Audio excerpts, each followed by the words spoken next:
क्योंकि सर आपने पॉपुलैरिटी की बात की, तो बीते कई एक वक्त में हमने देखा कि नरेंद्र मोदी की एक छवि ग्लोबल लीडर के तौर पर किस तरीके से उभर कर सामने आई। लेकिन अब आपको क्या लगता है कि प्रधानमंत्री मोदी की जो छवि है वो एक आध्यात्मिक और धार्मिक राष्ट्र पुरुष के तौर पर एक अलग इतर बनते हुए नजर आ रही है? 100%। मैंने यही आपसे कहा कुछ देर पहले, ये बिल्कुल सही है और वो छवि बन के आ रही है। ग्लोबल लीडर तो हैं ही वो। आप देखिए कहाँ से कहाँ पहुँचे हैं।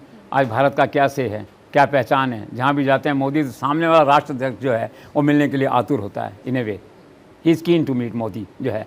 और छवि जो बनी आध्यात्म की, तो आने वाले दिनों में छवि और मजबूत होगी, ऐसा मेरा मानना है। और ये जो छवि परिवर्तन उनका हो रहा है, या उनके चरित्र का परिवर्तन हो रहा है, या जो फेस वैल्यू है, या जो उनकी लोकप्रियता का ग्राफ है, उसमें जो परिवर्तन हो रहा है, तो ये एक उनके लिए बहुत सुखद है, उनके मन के लिए।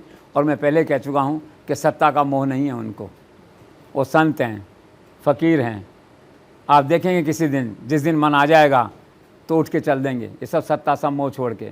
पिछले दिनों जब उन्होंने बंगाल जैसे, उनका टैगोर जी का साथ में जो चेहरा बना उनका, तो लोगों ने कहा रविंद्रनाथ टैगोर बनने की कोशिश कर रहे हैं।